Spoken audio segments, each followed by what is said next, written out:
بسم اللہ الرحمن الرحیم الحمد للہ رب العالمین والصلاة والسلام علی سید الانبیاء والمرسلین کریمنا ورؤوفنا ورحیمنا وشفیعنا حبیبنا وحبیب رب العالمین وعلی آلہ الطیبین الطاہرین وصحابہ العادین المکرمین اما بعد فاعوذ باللہ من الشیطان الرجیم بسم اللہ الرحمن الرحیم الا ان اولیاء اللہ لا خوف علیہم ولا هم يحزنون الذين آمنوا وكانوا يتقون لهم البشرى في الحياة الدنيا وفي الآخرة لا تبديل لكلمات الله ذلك هو الفوز العظيم.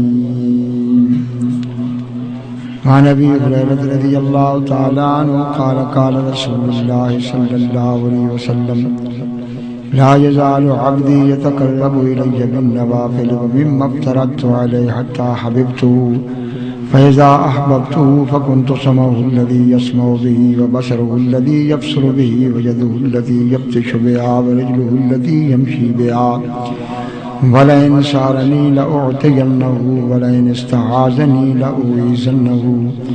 صدق الله العظيم وصدق رسوله النبي الكريم.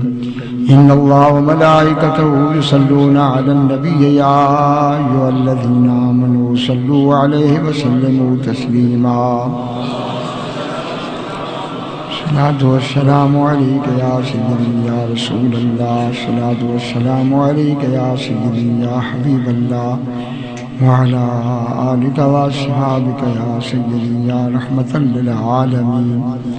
گزشتہ جمعۃ المبارک منصب نبوت اور نبوت پر گفتگو ہو رہی تھی کہ نبوت اللہ تعالیٰ کا عطیہ ہے اور اس میں کسی قسم کی کسب کمائی اور ہمت کا دخل نہیں ہے.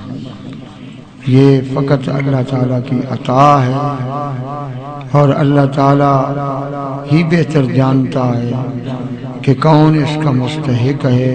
جس میں چاہے وہ جوہر نبوت رکھے. تبارک اللہ ما وحی بمکتسب.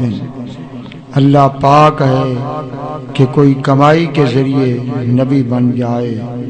نبی کا کسب سے کوئی تعلق نہیں. نبی فقط عطا الہی کا مظہر ہے. اور اللہ تعالیٰ نے جس طرح نبوت کی حقیقت عقل انسانی سے ماورا ہے اسی طرح نبوت کی شانیں بھی عقل انسانی سے ماورا ہے. جسے معجزہ ہے یہ معجزہ صرف نبی کے ساتھ خاص ہے. نبی کے علاوہ کوئی بھی معجزات کا حامل نہیں ہے. اور اللہ تعالیٰ فرماتا ہے کہ وَلَقَدْ أَرْسَلْنَا رُسُلَنَا بِالْبَيِّنَاتِ کہ ہم نے جتنے بھی رسول بھیجے تو معجزات کے ساتھ بھیجے. تو نبوت اور معجزہ لازمی ہے. جہاں نبوت ہے وہاں معجزہ ہے. اور چونکہ حضور کی نبوت قیامت تک ہے اس لیے حضور کے معجزات بھی قیامت تک ہے. کسی ایک زمانے سے خاص نہیں ہے. اور معجزہ ہوتا ہی وہی ہے جو عقل انسانی سے ماورا ہو. اس تک عقل انسانی نہ پہنچے اسے معجزہ کہتے ہیں. معجزہ اللہ تعالیٰ نے انبیاء کو کس لیے عطا کیا ہے تو اس پر گفتگو ہو سکتی ہے کہ معجزہ کیوں عطا کیا ہے. معجزہ کیا ہے اس پہ گفتگو ہے کیونکہ یہ صرف عطا الہی ہے جس میں عقل کو دخل نہیں. یہ دوسرے معنوں میں یہ غیر معقول چیز ہے. عطا کیوں کیا ہے؟ معجزے کی عطا اس لیے ہے کہ ایسے لوگ جن کے پاس کوئی ذریعہ ہی نہیں کہ وہ ذات باری تعالیٰ کو دیکھ سکیں پہچان سکیں یا اس کی صفات کو پہچان سکیں تو وہ کیسے اس کو بن دیکھے مانیں اور اس کی صفات کو پہچانیں. تو رب نے پوری مخلوق کو عاجز کر کے نبی میں وہ قوت رکھ دے کہ جب اس کے وجود سے وہ چیز ظاہر ہوگی تو صداقت آ جائے گی کہ جس وحدہ لا شریک کی وحدانیت کا پیغام یہ نبی دے رہا ہے، تو اس کا یہ معجزہ دلیل ہے کہ وہ رب بھی سچا ہے اور یہ رسول بھی سچا ہے۔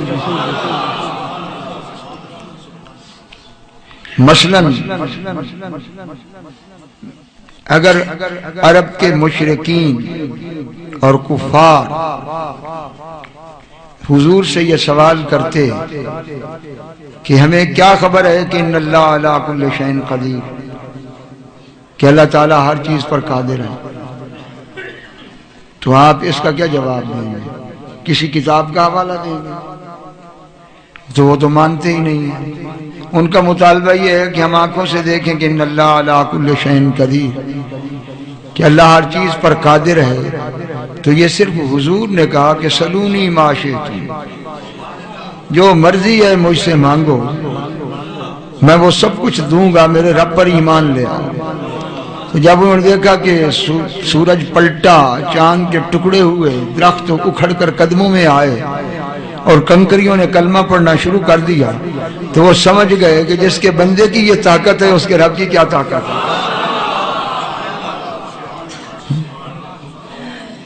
حق جلوہ گرز طرز و بیان محمد است، حق جلوہ گرز طرز و بیان محمد است، وارے کلام حق ز زبان محمد است، اور آئین دار پرتوے میں رست ماہتاب، شان حق آشکار ز شان محمد است، شان حق آشکار ز شان محمد است۔ کوئی کہے کہ جی اللہ تعالیٰ خوبصورت کتنا ہے، تو جو آنکھ دیکھ ہی نہیں سکتی اس کو کیا پتہ چلے کہ اللہ تعالیٰ خوبصورت کتنا ہے؟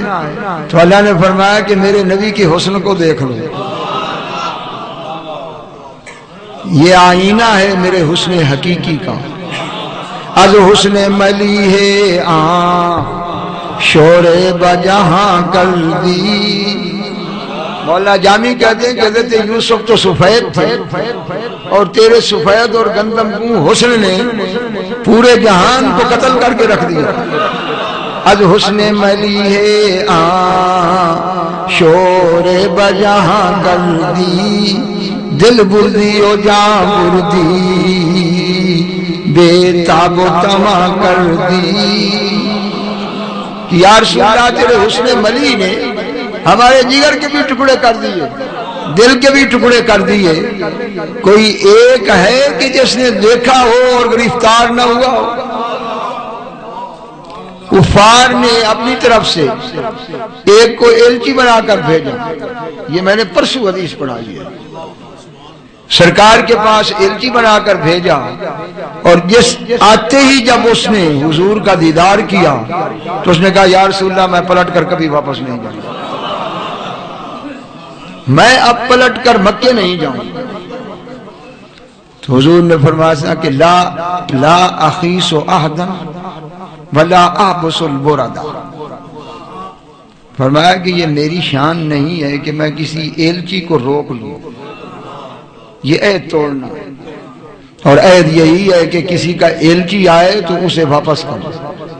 تو نہ میں ایلچی کو روکتا ہوں نہ میں عہد کی توڑتا ہوں۔ تو اس نے کہا حضور میں کیا کروں گا، میرا تو گزارا نہیں ہوتا۔ تو حضور نے فرمایا تو میرے عہد کو نہ توڑ، تو مکے میں واپس چلا جا، اور اگر تیری یہی حالت ہے جو اس وقت ہے تو واپس کر پلٹ کر آ جانا، پھر ساری زندگی میرے پاس ہے۔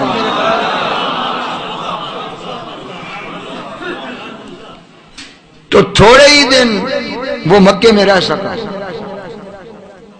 تو جو عمرے زیادہ کرتے ہیں نا تیرے رسول پہ نہیں جاتے، ان کو سمجھاؤ کہ اس کو مکے میں قرار نہیں آ رہا اور وہ تڑپ رہا ہے رخ مصطفیٰ کے دیدار کے لیے، اور تو عمرے میں عمرہ لے کر جنت کا کیا تیری زندگی ہے؟ زندگی اور حیات تو اس کی ہے کہ جس کی صبح میں بھی رخ مصطفیٰ چمک رہا ہے، جس کی شام میں از حسن ملی ہے شور بجہاں کر دی۔ یہ جامی ہے نا، کہ تیرے رخ انور نے پورے جہان کو مست کر دیا۔ از شورے از حسن ملیے شورے بجہاں کر دی، دل بردی و جان بردی، کہ دل بھی جل گیا جان بھی جل گئی، دل بردی و جان بردی، بے تاب و تما کر دی۔ یہ ان سے پوچھو کہ جنہوں نے حسن مصطفیٰ کو دیکھا، انہوں نے حسن حقیقی کو دیکھا۔ لمبا ہوا دھاریت، یہ میرے حضور کا شعر ہے، میرے حضرت پیر سیال کا، کہ لمبا ہوا دھاریت از ہوش برفتا، آہوش در یم بسارا شد ماہی، کہ تیرے حسن نے عالم کی ہوش اڑا کے رکھ دی ہیں، اور حالت یہ ہو گئی ہے کہ ہرن پاگل ہو کر سمندر میں گھس گیا ہے، مچھلی پاگل ہو کر صحرا میں آ گئی۔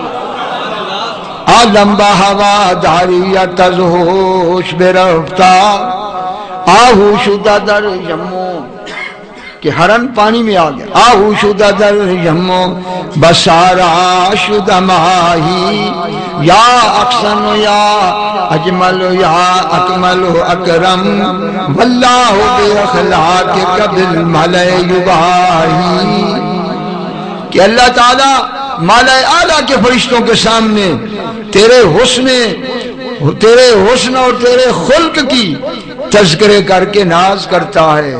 یہ ہے میرا رسول جس کی صورت یہ حسین ہے، جس کی سیرت یہ حسین۔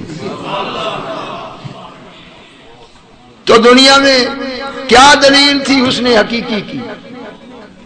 کوئی دلیل نہیں حسن حقیقی کی۔ دنیا میں اگر حسن حقیقی کی دلیل ہے تو چہرہ مصطفیٰ، جس نے یہ پہچاننا ہو کہ رب کتنا حسین ہے، تو کہیں اس کو خبر حسن حقیقی کی نہیں مل سکتی۔ اگر حسن الوہیت جمال الہی کا اگر دیدار ہے تو رخ مصطفیٰ میں ہے۔ اس لیے جاکم برہان من ربکم، تمہارے پاس تمہارے رب کی طرف سے سب سے بڑی دلیل آ گئی۔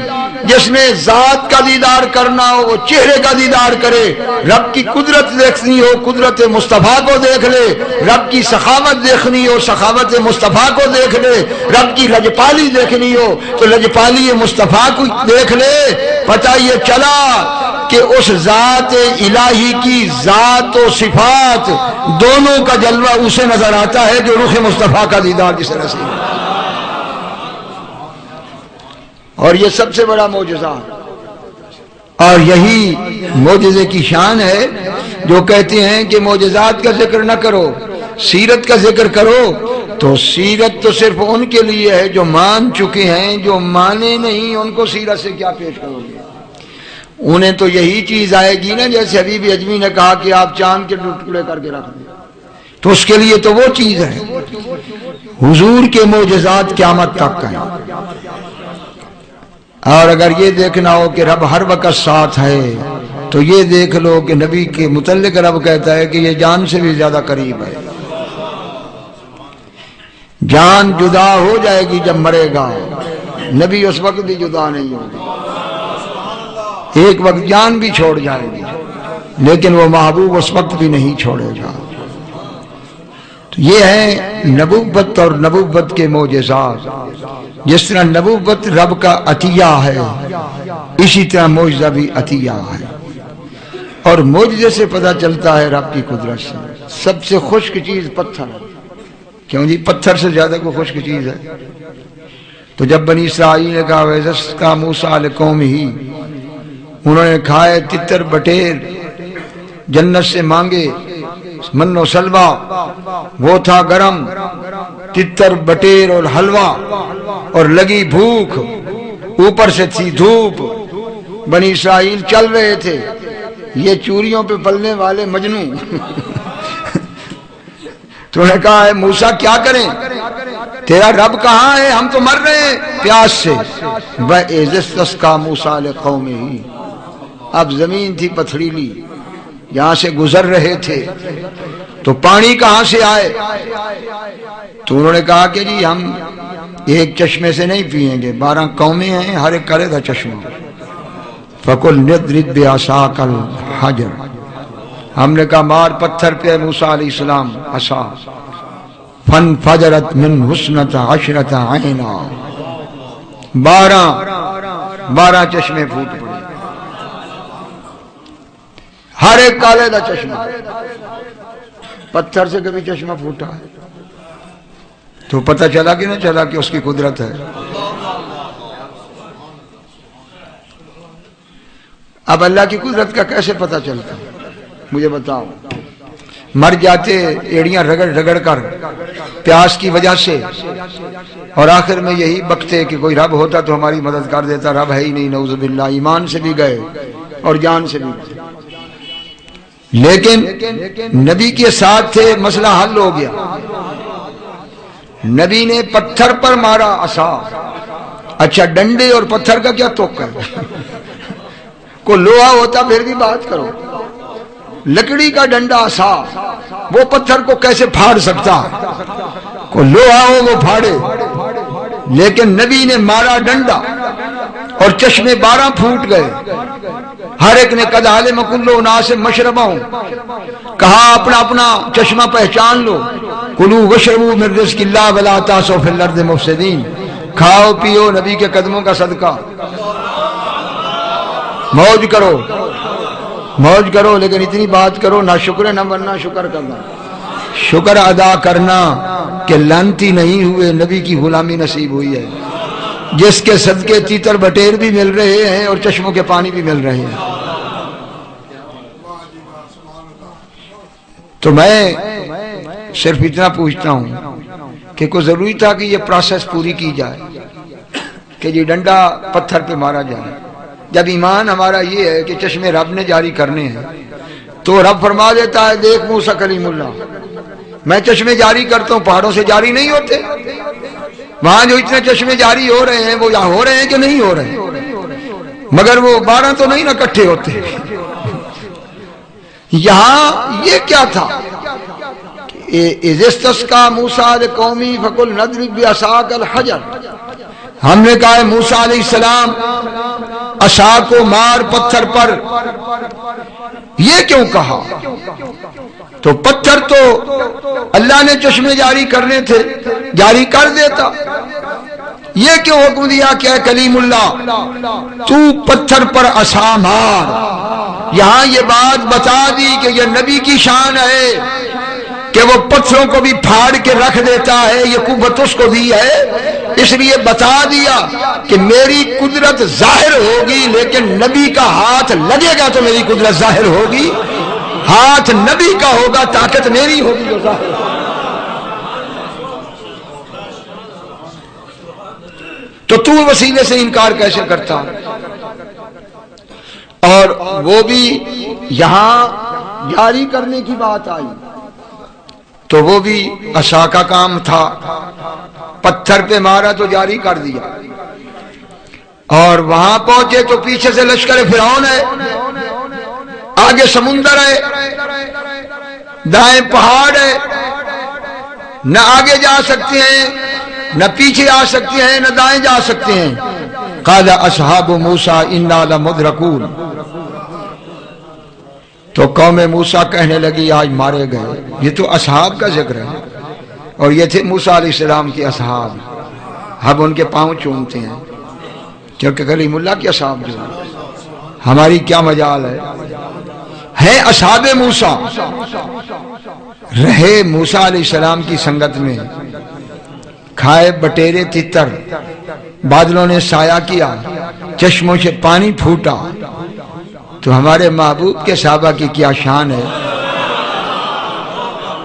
جنہوں نے نہ تیتر مانگے نہ بٹیر مانگے نہ چشمے مانگے، 7 دن بھوکے رہے، پیاسے رہے، تلووں سے چمڑے اکھڑ گئے، ناخنوں سے پیپ بہہ گئی، مگر زبان سے نہیں کہا کہ یا رسول اللہ کچھ ہمارے لیے کر دیں۔ تو کیا مقام ہے ان غلامان مصطفیٰ؟ دنیا باتیں کرتی ہے، میرے پاس اب بھی کتاب موجود ہے 1960 میں 1960 میں کتاب میرے پاس باقاعدہ فوٹو کے ساتھ چھپی ہے اور چھاپنے والا بھی دیوبندی ہے، اس نے سب کچھ دکھایا۔ 1960 میں عراق میں حضرت ابو حذیفہ بن یمان اور حضرت جابر بن عبداللہ، ان دونوں نے شاہ عراق جس کا نام فیصل العراق تھا، ایک تو شاہ فیصل تھا نا، یہ نہیں تھا، اس کا نام بھی فیصل العراق تھا، جو اس وقت عراق کا بادشاہ تھا۔ اس کو 2 دفعہ دونوں صحابہ نے کہا کہ ہماری قبروں کے ارد گرد پانی پہنچنے والا ہے، ہمیں یہاں سے منتقل کرو۔ 2 دفعہ کہا تو اس نے کہا کہ بھائی یہ تو بہت بڑی بات ہے، اس طرح تو میں منتقل نہیں کروں گا کہ صرف میں نکال کر جنازہ پڑھ کے منتقل کر دوں۔ اس نے تمام اسلامی سربراہان مملکت کو دعوت دی۔ اس نے کہا یہ 2 دن عید کے رہ گئے ہیں، عید گزار لو اور اس کے بعد آؤ، 2 اصحابی رسول ہیں جنہیں میں منتقل کرنا چاہتا ہوں۔ اور بڑے بڑے MBBS ڈاکٹر بھی آ گئے، غیر مسلم بھی آئے، باقاعدہ فوٹوگرافی ہوئی، فوٹوگرافی کے ساتھ اس بندے نے یہ کتاب چھاپی ہے۔ اور مولوی زاہد الحسینی جو اٹک کے دیوبندی تھے، حسین مدنی کے شاگرد، انہوں نے رحمت کائنات میں لکھا کہ میں خود اس جنازے میں شریک تھا، وہ کتاب بھی میرے پاس ہے۔ انہوں نے کہا میں خود پہنچا وہاں اور میں بھی موجود تھا۔ تو تمام اسلامی مملکت کے لوگوں کے سربراہان، علماء، مفتیان، ڈاکٹر حضرات، غیر مسلم مستبصرین موجود تھے۔ جب قبر کھودی گئی تو کفن بھی میلا نہیں ہوا تھا۔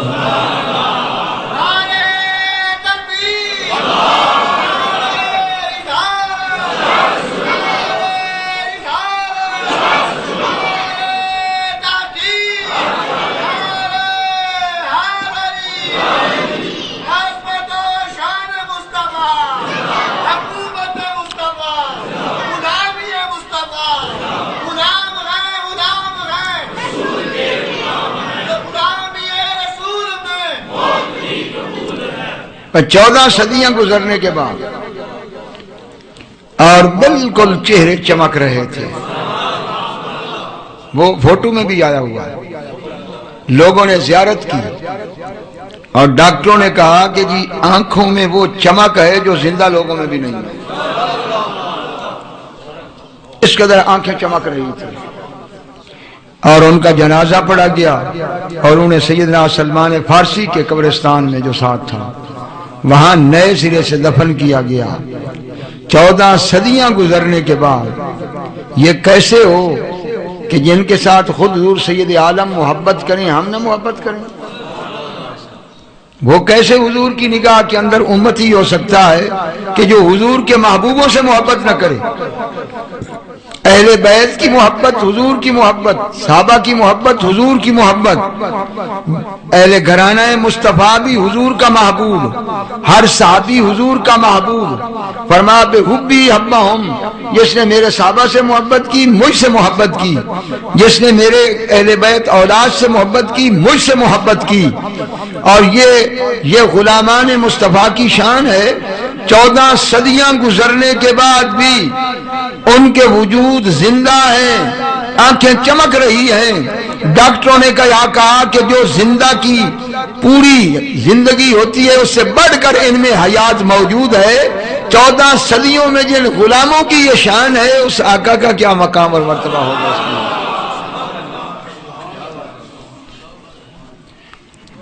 تو بہت محتاط رہنا چاہیے اصحاب رسول کی شان میں، کیونکہ یہ دور ایسا آ گیا ہے کہ اس میں خارجیوں کی بجائے اب منافق زیادہ آ رہے ہیں کہ اہل بیت کی محبت کا تذکرہ تو سنی بھی کریں گے، نعت خوان ان کو پتہ ہے پیسے نہیں ملیں گے جب تک ہم اہل بیت کا ذکر نہیں کریں گے، کیونکہ ملے جلا مجمع ہوتا ہے۔ اس میں اب یہ بیماری بھی آ رہی ہے کہ صحابہ میں فرق کرنے والے پیدا ہو گئے۔ ہم کون ہیں فرق کرنے والے ہیں؟ کرنیں ایک ہی مشعل کی، ابو بکر و عمر عثمان و علی۔ صحابی ہونے میں ہم مرتبہ ہیں یاران نبی، کچھ فرق نہیں ان چاروں میں۔ لیکن بیماری زیادہ اب یہ پھیل رہی ہے کہ اصحاب رسول کی عظمت دلوں سے اٹھ رہی ہے، اس لیے کہ لوگ بتاتے ہی نہیں ہیں کہ ان کی شان کیا ہے۔ محرم کے جلسوں میں بھی صرف ایک ٹاپک ہے، وہاں جہاں دوسری جگہ ہوتا ہے نعت خانوں کے پاس بھی ایک ہی ٹاپک ہے، فقط علی علی علی علی، گلی گلی علی علی۔ ایک یہ بڑی بے ادبی ہے کہ حضرت علی کو صرف اس طرح کہنا۔ میں نے اپنے پیر کو کبھی سیدنا علی المرتضیٰ کے علاوہ کہتے نہیں سنا۔ اور پھر اصحاب ثلاثہ کا تو کوئی نام نہیں لیتا، پھر جھگڑے شروع ہو گئے کہ جی یہ افضل ہے وہ افضل ہے۔ یہ سب دنیا دار لوگ ہیں اور یہ سارے اندھے ہیں، انہیں حقیقت کی کوئی نہیں۔ اگر پردہ اٹھے تو انہیں پتہ چلے کہ اصحاب رسول کا کیا مقام ہے اور یاران مصطفیٰ کا کیا مقام ہے۔ تو یہ ایک ہماری سنیوں کی بھی یہ ایک بیماری لاحق ہو گئی ہے، اور ہمیں چاہیے کہ ہم اپنے محراب و منبر پر کثرت سے حسنین کا بھی ذکر کریں اور اصحاب رسول کا بھی ذکر کریں، تاکہ ہم کانے نہ بنیں۔ ایک آنکھ ہو اور ایک آنکھ کانی ہو، یہ نہ ہو تو کانے نہ بنو، دونوں آنکھیں رکھیں۔ ایک آنکھ سے اہل بیت کو دیکھو، دوسری آنکھ سے جمال اصحاب رسول کو دیکھو، اور کانے بننے کی کوشش نہ کریں۔ تو یہ تھے اصحاب موسیٰ، تو وہ ڈر گئے اور کہا کہ انا لمدرکون، کہ ہم تو چاروں طرف سے گھیرے میں آ گئے، اب کیا کریں؟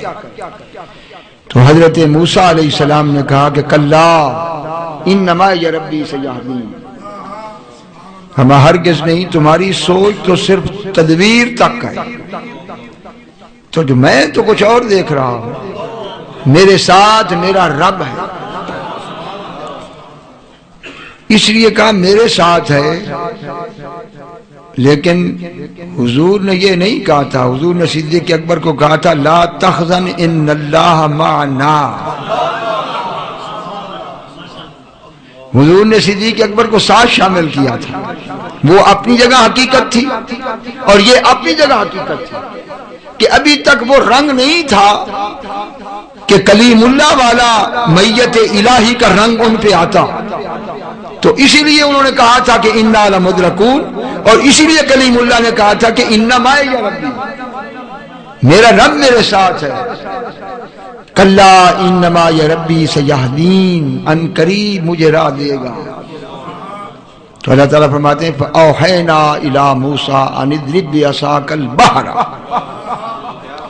یہی عصا سمندر پہ ماں بات معجزے کی کر رہا کہ ہے وہی عصا، اس کو پھینکے اژدہا بن جاتا ہے، 6 من کی رسیاں کھاڑ کر پکڑتے ہیں تو پھر ڈنڈا بن جاتا ہے۔ اب 6 من رسیاں کھا کر جو اژدہا اس کا پیٹ کتنا ہوگا؟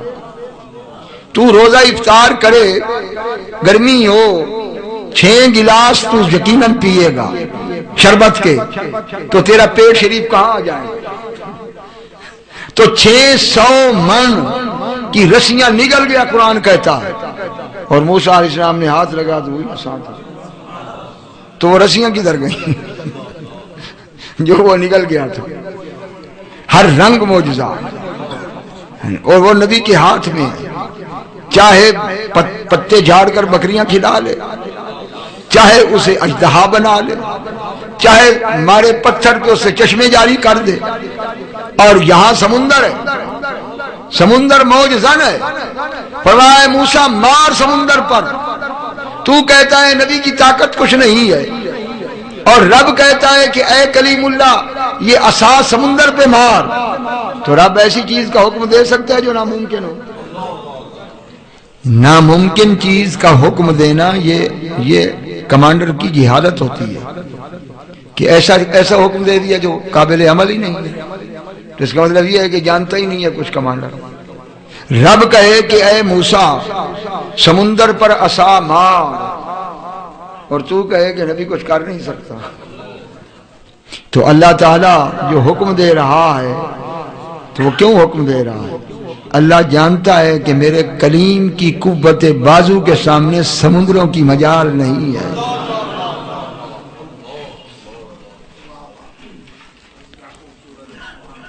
تو آپ نے عصا مارا، فن فلک فکان کل فرق کالطود العظیم،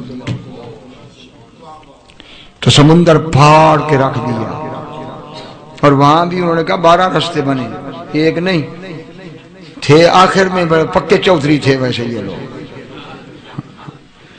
ادھر 12 چشمے مانگے، ادھر کہا 12 رستے دو، ہمارا ہر ایک کا رستہ اپنا اپنا ہوگا.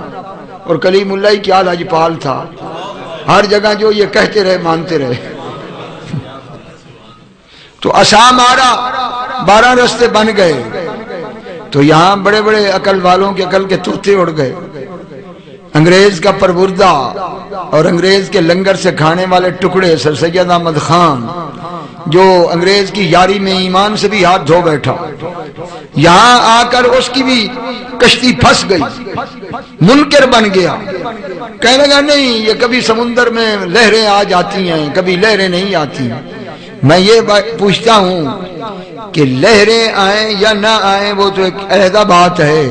کبھی یہ بھی ہوا ہے کہ اللہ تعالیٰ فرماتا ہے کہ اوحینا الی موسیٰ ان اسر بعبادی، کہ رات کو نکلنا اور یبس لا تخاف درکم ولا تخشا،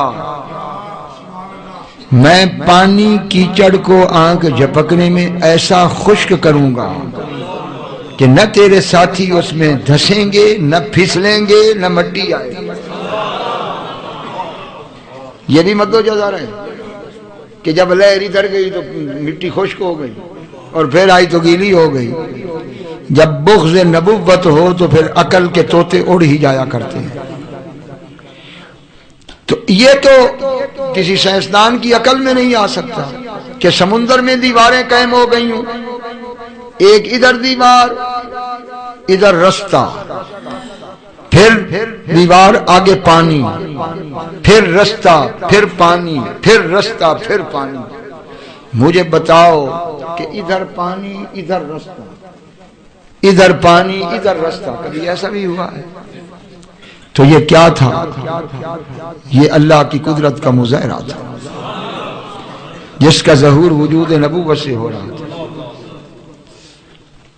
نہیں مقام کی خوگر طبیعت آزاد، ہوائے سیر مثال نسیم پیدا کر، ہزار چشمے تیرے سنگ راہ سے پھوٹیں، خودی میں ڈوب کے ضرب کلیم پیدا کر.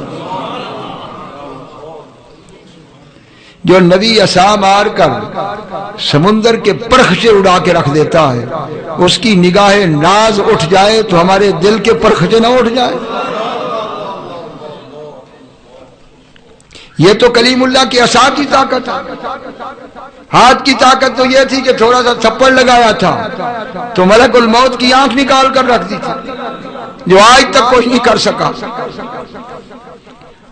اور مولوی انور شاہ کشمیری دیوبند کا محدث کہتا ہے کہ یہ تو فرشتہ تھا جو حضرت کلیم اللہ کا تھپڑ برداشت کر گیا، صرف آنکھ نکلی، ورنہ اگر کلیم اللہ پورا تھپڑ لگائے تو ساتوں آسمان اور زمین کو چور کر کے رکھ دے. 14 طبق کی طاقت نہیں کہ کلیم اللہ کے قوت بازو کو برداشت کر سکے. تو یہ کلیم اللہ کے قوت بازو کی طاقت ہے تو حبیب اللہ کے قوت بازو کی طاقت.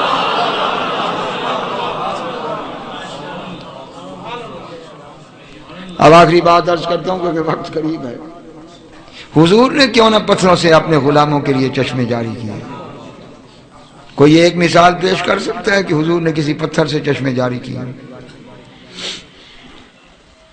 جب بھی پیاس شدت اختیار کر گئی تو فرمایا کو برتن لے اور اس میں انگلیاں رکھیں، اور کان الماء یفور من بین اصابعہ. صحابی کہتا ہے کہ چشمے جاری ہو گئے حضور کی انگلیوں سے. تو لج پالی ہو تو ایسی ہو، قربان جائیں اس محبوب کی لج پالی پہ جس نے کہا وہ میرا صحابی اور پتھروں سے پانی پیے، پانی پیے تو میرے ہاتھ سے پیے، کسی پتھر سے کیوں نہیں؟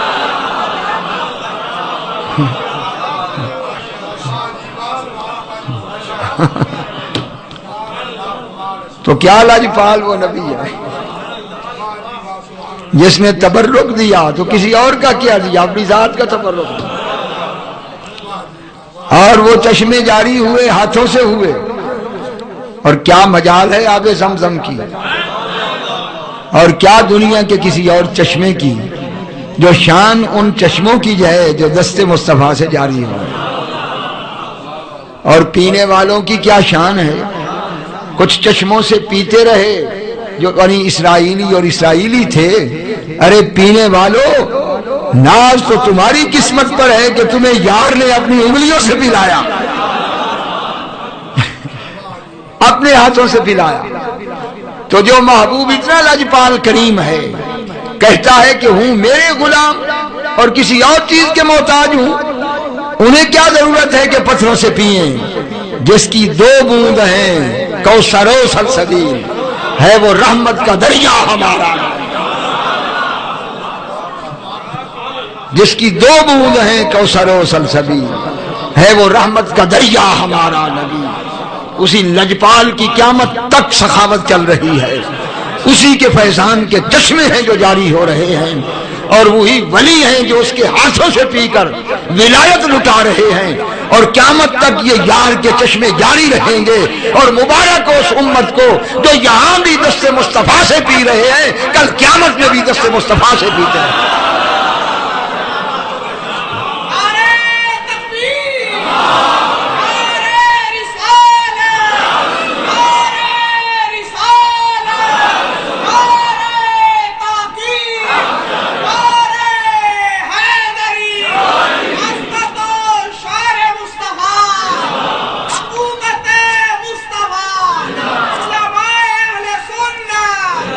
فَإِنَّ مِن جُودِكَ الدُّنْيَا وَذَرَّتَهَا وَمِنْ عُلُومِكَ عِلْمَ اللَّوْحِ وَالْقَلَمِ، اور جس کی 2 بوند ہیں کوثر و سلسبیل، ہے وہ رحمت کا دریا ہمارا نبی۔ اللہ تعالیٰ اس محبوب کے صدقے ہمیں اسی کی غلامی میں رکھے۔ جس شخص کی نمازیں قضا ہے وہ نفل کی بجائے اپنی قضا نمازیں ادا کرے تو کیا وہ شخص تہجد پڑھ سکتا ہے؟ کیونکہ وہ بھی نفلی نماز ہے۔ تہجد سے ہم کہاں منع کرتے ہیں، لیکن پہلے قرض ادا کرے پھر نفل پہ آئے۔ تو اس لیے تہجد کے وقت بھی باقی وقتوں میں پہلے اپنی نماز قضا ادا کرے۔ اور میں ایک آپ کو بات بتاتا ہوں، اگر وقت تہجد وہ قضا ادا کرے گا تو اسے نفل کا بھی ثواب مل جائے گا، قضا کا بھی مل جائے گا۔ تو اس لیے سب سے پہلے اپنی قضا نمازیں پوری کریں۔ طریقہ بہتر یہ ہے کہ ہر نماز کے ساتھ اصل پڑھ کر ادا، اس کے بعد قضا پڑھ کر کہو کہ جو میری اس ظہر کی پہلی قضا ہوئی ہے اس ترتیب سے میں قضائیں دے رہا ہوں۔ پھر اگر 5 سال قضا ہوئی ہیں تو 5 سال پڑھتے رہو، ادا ہو جائیں گی۔ مگر پہلے یہ قضا، اور یہ قضا جتنی پڑھتے رہو گے نفلوں کے وقت میں بھی نفلوں کا ثواب بھی ملتا رہے گا، اس کا بھی ثواب ملتا رہے گا۔ وہ والدین جو ساری زندگی نماز ادا نہ کریں، نہ عید وغیرہ کی نمازیں اولاد کے کہنے کے باوجود، اور والدین ناراضگی کی اظہار بھی کریں، اولاد اس صورت میں کیا کریں؟ کیا اس کا گناہ ان کے بچوں پر ہوگا؟ بچوں پر کیوں ہوگا؟ وہ تو کہہ رہے ہیں کہ پڑھیں، تو اگر وہ کلمہ گو ہیں تو بے ادبی مت کریں۔ یہ طاقت نہیں ہے ہماری کہ ہم والدین کو اس طرح کریں جس طرح مولوی ڈانٹ کر کسی کو کہتا ہے کہ ابا جی نماز پڑھ، خبردار۔ یہ انداز رب کو پسند نہیں ہے۔ قل لہما قولا کریما، عزت سے بات کرو، اور ایسی بات نہ کرو کہ وہ تنگ ہو جائیں، آنکھیں میں پتہ نہیں پتر کی تو دفعہ ہو کے آیا سارا سر کھا گیا ہر ویلے۔ یہ تبلیغی جماعت والوں کی عادت ہوتی ہے، نہ باپ کا ادب نہ کسی اور کا چن چن چن چن کرتے رہنا۔ تو یہ بدتمیزی ہے اور بے ادبی ہے۔ ادب کے ساتھ باپ کو عرض کریں۔ اگر نئی نمازیں پڑھتے، نئی عید پڑھتے تو کون ہے جو ان کو اسلام سے خارج کرے؟ حضرت عمر رضی اللہ تعالیٰ عنہ ایک جنازے میں تھے، حضور اس کا جنازہ پڑھنے لگے صحابی کا، تو عمر نے کہا یا رسول اللہ یہ تو بڑا بد کردار آدمی ہے، اس کو کبھی ہم نے نماز پڑھتے دیکھا نہیں ہے۔ تو حضور نے فرمایا کہ اے عمر، جب جنازہ پڑھنا ہو تو عمل نہیں پوچھا جاتا، فطرت پوچھی جاتی ہے۔ مجھے بتا اس کے ایمان میں تجھے شک ہے؟ تو انہوں نے کہا جی نہیں، مسلمان تو تھا۔ فرمایا پھر مجھے فطرت بتایا کرو۔ حضور نے اس کی نماز پڑھی اور نماز پڑھ کر کہا کہ تیرے ساتھی تو کچھ اور گواہی دے رہے ہیں اور میں یہ گواہی دے رہا ہوں کہ تو جنت کی نہروں میں چل رہا ہے۔ تو بے ادبی والی سختی نہ کرو۔ اتنا ثواب باپ کو نماز کی تلقین کرنے کا نہیں جتنا اس سے بے ادبی کا گناہ ہے۔ ایسا نہ ہو کہ پھول لینے جاؤ اور کانٹوں سے دامن بھر لو۔ تو ادب ملحوظ خاطر رکھو، اپنے والدین کا ادب ملحوظ خاطر رکھو۔ ایسی گفتگو کرو کہ والد سمجھے کہ یہ میرا خیر خواہ ہے۔ ایسا نہ ہو کہ وہ سمجھے کہ پتہ نہیں یہ کس جگہ سے پڑھ کر آیا ہے، مصیبت میرے لیے بن گئی ہے۔ وہ بچے جو بالغ ہوں اور نماز روزہ والدین کے کہنے کے باوجود بھی نہ پڑھیں تو کیا والدین گنہگار ہوں گے؟ اس صورت میں کوئی بھی بالغ کے حق میں گنہگار نہیں ہوگا اگر اس کو شریعت کا حکم کرتا رہے۔ قو انفسکم واہلیکم نارا، اے ایمان والو اپنی اور اپنے گھر والوں کو آگ سے بچاؤ۔ تو بچانا یہ ہے، حضور نے فرمایا کہ 7 سال کی عمر میں حکم کرو، 10 سال کی عمر میں بچے کو ہلکی مار دو اور نماز کا عادی کرو، اور جب بالغ ہو جائے تو ویسے فرض ہے، اب اس کو تلقین کرے۔ اگر کوئی نہیں پڑھتا تو باپ کا اس میں کیا قصور ہے؟ اگر یزید لعنتی نے برے عمل کیے ہیں تو حضرت امیر معاویہ کیا کیا قصور ہے؟ ٹھیک ہے، جب تک نابالغ ہے تو مر گیا، اگر کلمے پہ مرا تو بخشا گیا، کیونکہ نابالغ جنتی ہے اگر فوت ہو جائے، اور بالغ ہونے کے بعد کوئی پکڑا نہیں جائے گا، بلوغ کے بعد وہ خود ذمہ دار ہے۔ البتہ اس کی تربیت کے لیے اس کے والد کا حق ہے کہ اسے اچھے آداب سکھائے اور اسے شریعت کا حکم کرے۔ اللہ تعالیٰ کا